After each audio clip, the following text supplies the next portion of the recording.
যেই 4টি ভুলের কারণে আপনার কোরবানি বাতিল হয়ে যাবে।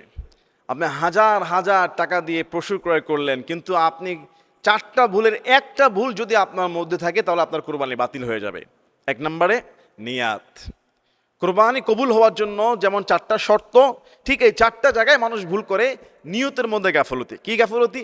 যে আমি গরু ক্রয় করছি সমাজের মধ্যে সবাইকে দেখানোর জন্য, সবচেয়ে বড় সুন্দরটা আমি ক্রয় করেছি। আমি গরু ক্রয় করেছি গোশত খাওয়ার জন্য, কুরবানি বাতিল হয়ে যাবে। নিয়ত করতে হবে আল্লাহর খুশির জন্য। লা ইয়ানালাল্লাহু লুহুমুহা ওয়ালা দিমাউহা ওয়ালাকিন ইয়ানালুহু তাকওয়া মিনকুম। আল্লাহর কাছে রক্ত, গোশত, মাংস পৌঁছায় না, আল্লাহর কাছে পৌঁছায় তাকওয়া। 2 নম্বর, কুরবানি বাতিল হয়ে যাবে যদি কুরবানি পশু ক্রয় করার অর্থ যদি হারাম হয়। আপনি হারাম টাকা দিয়ে যদি পশু ক্রয় করেন, আপনার কুরবানি বাতিল।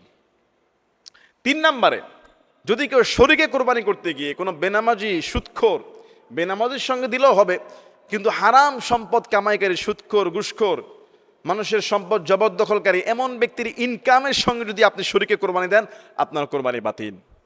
4 নম্বরে যে ভুলের কারণে আপনাদের কোরবানি বাতিল হয়ে যাবে সেটা হলো কুরবানির পশু জবাই করতে গিয়ে ইচ্ছাকৃতভাবে আল্লাহর নাম বাদ দেওয়া, বিসমিল্লাহ বাদ দেওয়া, গায়রুল্লাহ, আল্লাহর নাম ছাড়া যেটা জবাই করা হয় সেটা হারাম হয়ে যাবে। তবে হ্যাঁ, কেউ যদি ভুল করে বিসমিল্লাহ আল্লাহু আকবার না বলে তাহলে সেটা হালাল হয়ে যাবে।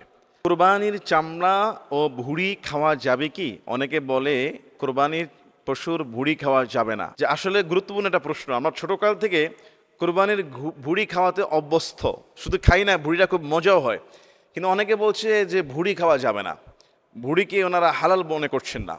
দেখুন, রাসূল আকরাম সাল্লাল্লাহু আলাইহি ওয়াসাল্লামের হাদিস আছে স্পষ্ট যে কোন কোন জিনিসটা খাওয়া যায় না। বিশেষ করে রক্ত, এটা হারাম। কুরবানির পশুর রক্তটা খাওয়া যাবে না। কুরবানির পশুর যে মূত্রথলি বা তার যেই লিঙ্গ, তারপরে এগুলি খাওয়া যাবে না, এবং তার যেই পায়ুপথ, এগুলি খাওয়া যাবে না। কিন্তু যে কোরবানির পশুর যে ভুঁড়ি বা চামড়া, এটা সম্পর্কে কোনো নিষিদ্ধ না, এটা হালাল প্রাণীর, এগুলি সব খাওয়া যায়। এজন্য ভুঁড়ি আপনি খেতে পারবেন, বা রুচিতে না লাগলে কাউকে দিতে পারবেন। অবশ্যই সেটা পরিষ্কার পরিচ্ছন্ন হতে হবে। আর চামড়ার ক্ষেত্রে মাসআলা হলো, কোরবানির চামড়া অধিকাংশ সময় আমরা কি করি? বিক্রি করে দিই। কোরবানির চামড়া চাইলে আপনি নিজে প্রসেস করে, এটাকে পরিষ্কার পরিচ্ছন্ন করে, বা এটাকে কি বলে, লবণ দিয়ে কত কত কাজ আছে, এগুলি করে আপনি নিজে চাদর, দস্তরখানা, জায়নামাজ ব্যবহার করতে পারবেন, কোনো সমস্যা নেই। যদি আপনি নিজে খেতে পারেন, এতেও কোনো সমস্যা নাই। কোরবানি দাতা তার নিজের পশুর চামড়া খেতে পারবে, এবং শুনেছি এটা খুব সুস্বাদু, যদিও আমি কখনো খাই নাই, আমার রুচিতে লাগবে কিনা জানি না, তবে এটা নাকি সুস্বাদু অনেক। তবে যদি কেউ এটা না খায় বা নিজে প্রসেস না করে, অবশ্যই যদি এটা বিক্রি করে বা দান সৎকা করে, একটা হলো বিক্রি করলে সেই পয়সাটা অবশ্যই সাদকা করে দিতে হবে গরিব মিসকিনদেরকে। আর যদি সেটা দান করে তাহলে লিল্লাহ ফান্ডে দান করতে হবে, কোনো উপযুক্ত ধনী মানুষকে দান করা যাবে না, গরিব মিসকিনদেরকে দান করে দিতে হবে। রাসূলুল্লাহ সাল্লাল্লাহু আলাইহি ওয়াসাল্লামের নামে কোরবানি দেওয়া যাবে কিনা? অনেকেই বলে, হুজুর আমি নবীজির নামে একটা নাম দিব। আমাদের পরিবারের সবার 6 নাম, আর একটা নাম নবীজির নামে। সুবহানাল্লাহ। অনেকে আবার বলে যে হুজুর আমার মৃত মায়ের নামে, মৃত বাবার নামে তাকে কোরবানি দিতে চাই। এই ক্ষেত্রে কিন্তু ভাই ওলামা ইকরামদের মধ্যে ভালো আলোচনা আছে, এবং ফিকহের ভালো মাসালা আছে বেশ কয়েকটা ধরনের। আমি আপনাদেরকে যেটা বলছি, মৃত ব্যক্তির নামে কোরবানি 2 ধরনের হতে পারে। একটা হলো যদি কোনো মৃত ব্যক্তি ওয়াসিয়াত করে যে আমি তোমাকে বলে যাচ্ছি আগামী কোরবানি ঈদ পর্যন্ত বেঁচে না থাকতে পারলে আমার পক্ষ থেকে একটা কোরবানি দিও, কিন্তু বাবা বলে গেল, মা বলে গেল, তাহলে তার ওয়াসিয়ত অনুযায়ী তার সম্পদ থাকলে সম্পদ থেকে অবশ্যই তার ওয়ারিস যারা ছেলে মেয়ে, নাতি পুতি, স্ত্রী সন্তান, স্বামী, তারা তার মৃত ব্যক্তির ওয়াসিয়ত অনুযায়ী তার পক্ষ থেকে কুরবানি দেবে, এবং সওয়াবের উদ্দেশ্যে সেই কুরবানির গোশত, তার নামের, তার অংশের যে পশুর অংশ কুরবানি, এটা পুরাটা, তার ভাগটা সাদাকা করে দিতে হবে, গরিব মিসকিনদের মধ্যে সাদাকা করে দিতে হবে। এটা কিন্তু কুরবানি দাতারা আর খেতে পারবেন না। আর 2 নম্বর সুরত হলো ওয়াসিয়ত করেন নাই, কিন্তু তিনি নিজের পক্ষ নিজেই ভালোবেসে তার মায়ের নামে, বাবার নামে সাদাকা হিসাবে তাদের পক্ষ থেকে কোরবানি দিতে চায়, একটা নাম রাখতে চায়, তাহলে তিনিও নাম রাখতে পারবেন ওয়াসিয়ত ছাড়াই, এবং এই নাম রাখার কারণে তিনি নিজেও গোশত খেতে পারবেন, এটা থেকে দানও করতে পারবেন ইচ্ছা। তবে আরেক দল ওলামা একরাম তারা বলছে এটার জন্য সমস্ত গোশত সদকা করে দিতে হবে, যেহেতু মৃত ব্যক্তির নামের কোরবানি সবটাই সদকা করতে হবে, তবে আরেকদল ওলামা একরাম বলছেন না, যদি ওসিয়ত ছাড়া হয়, এমনি নিজের পক্ষ থেকে দেয়, তাহলে এটা নিজেও রাখতে পারবেন, খেতেও পারবেন, খাওয়াতে পারবেন, এতে নিয়ে কোনো জবরদস্তি নাই। আর নবী আকরাম সাল্লাল্লাহু আলাইহি সাল্লামের নামে কুরবানি দেওয়া যাবে কিনা, অনেকে বলেন না নবীজির নামে কুরবানি দেওয়া যাবে না। অবশ্যই দেওয়া যাবে, যদি আপনার সুযোগ থাকে বা অবস্থা থাকে, মন থাকে। শুধু রাসূল আকরাম সাল্লাল্লাহু আলাইহি সাল্লামের নামে তো দিবেন, নবীজির সমস্ত উম্মতের পক্ষ থেকে। রাসূল যখন কুরবানি করতেন নিজের পক্ষ থেকে, সমস্ত উম্মতের পক্ষ থেকে কুরবানি করতেন। এই জন্য কুরবানি যখন করবেন তখন আপনি বলবেন যে আল্লাহ আমার পক্ষ থেকে, রাসূলের পক্ষ থেকে, সমস্ত উম্মতের পক্ষ থেকে সাদাকা কুরবান। আরেক ভাই প্রশ্ন করেছেন যে হুজুর 7 নামের উপরে কোরবানি দেওয়া যাবে কিনা, আর 7 নামের নিচে যদি কেউ কোরবানি দেয়, এখানে জোর দিতে হবে নাকি বিজোড় শরিক হতে হবে? কয়েকজন মিলে এক নামে শরিকে কোরবানি করা যাবে কিনা? পশু ক্রয় করার পরে এই পশুতে আরো অংশীদার বৃদ্ধি করা যাবে কিনা? বাবা, অনেকগুলো প্রশ্ন চলে এসেছে এক প্রশ্নের ভিতরে। প্রথমত, কোরবানির পশু 7 নাম এর উপরে যাওয়া যাবে না। 7 নামের উপরে কোনো অবস্থাতেই যাওয়া যাবে না, 7 নামের মধ্যে থাকতে হবে।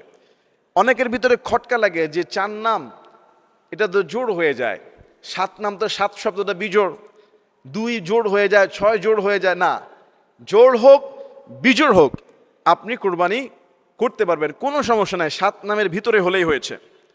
এরপরে কয়েকজন মিলে এক নামে শরিক হওয়া যাবে কিনা?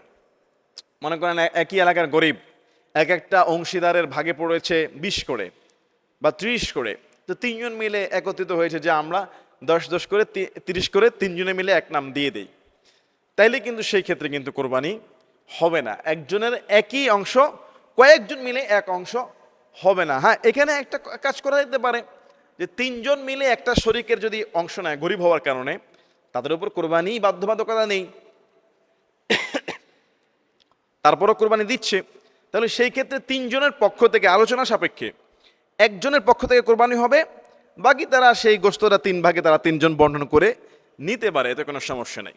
অনেক সময় এমন হয় 5 জন মিলে একটা পশু ক্রয় করেছেন, কোরবানি করবেন 5 নামে, এখন পরিস্থিতির শিকার আরো এক নাম বৃদ্ধি করা লাগে কোরবানি পশু ক্রয় করার পরে, এটা জায়েজ আছে কিনা? যদি এমন পরিস্থিতি হয় যে আরো এক নাম বৃদ্ধি করা যায় বা দরকার বা আরেকজনের উপকার হয় বা আমাদের উপকার হয়, তাহলে আপনি এটা করতে পারবেন, কোনো সমস্যা নেই। আল্লাহ তাআলা আমাদেরকে বুঝার তৌফিক দান করুক, আল্লাহুম্মা আমিন। কুরবানি পশু ক্রয় করতে গিয়ে যে ভুলের কারণে আপনার কোরবানি বাতিল হয়ে যাবে, অবশ্যই আপনি যখন কোরবানির পশু ক্রয় করতে যাবেন তখন অবশ্যই আপনি এই ভুল থেকে বেঁচে থাকবেন, নতুবা আপনার হাজার হাজার লক্ষ লক্ষ টাকার পশুটা ক্রয় করার পরে সেটা বাতিল হয়ে যেতে পারে। রাসূল আকরাম সাল্লাল্লাহু আলাইহি ওয়াসাল্লাম তিনি বলেছেন 4 ধরনের পশু দিয়ে কোরবানি করলে কোরবানি হবে না। 4 প্রকারের পশু, এই 4টা দোষের মধ্যে একটা দোষ যদি থাকে তাহলে কোরবানির পশু বাতিল। আরেকটা ভুল আমরা যেটা করি সেটাও রাসূল হাদিসের মধ্যে বলেছেন। 4টা ভুল, 4টা সমস্যা কি? 1 নম্বরে রাসূল বলছেন খোড়া, ওই পঙ্গু যার পঙ্গুত্ব স্পষ্ট, নিজের জবাইয়ের স্থান পর্যন্ত পৌঁছাতে পারে না, এমন পশু দিয়ে কোরবানি করলে কোরবানি বাতিল। 2 নম্বরে ওই অন্ধ যার অন্ধত্ব স্পষ্ট, যে চোখে দেখে না, এমন পশু যদি ক্রয় করে কোরবানি করেন, যত লক্ষ টাকার পশু হোক, যত সুন্দর হোক, চোখে ডিস্টার্ব, কোরবানি হবে না। 3 নম্বরে ওই রোগাক্রান্ত অসুস্থ যার রোগ স্পষ্ট, এমন রোগ শরীরের মধ্যে যেমন তার লেজ অর্ধেক নাই, শিং অর্ধেক ভাঙা নাই, জন্মগতভাবে শিং না থাকলে কোরবানি হবে, কিন্তু শিং অর্ধেক নাই, লেজ নাই, শরীরের চামড়া পুজে ভরা, এই ধরনের সমস্যাগ্রস্ত রোগাগ্রস্ত কোরবানির পশু দ্বারা কোরবানি হবে না। 4 নম্বরে দুর্বল, কোরবানির পশু অবশ্যই সতেজ হতে হবে, সুন্দর হতে হবে, চাই ছোট হোক বড় হোক, সুন্দর সতেজ হতে হবে। এই 4টা জিনিস দেখে আমাদেরকে কোরবানির পশু ক্রয় করতে হবে।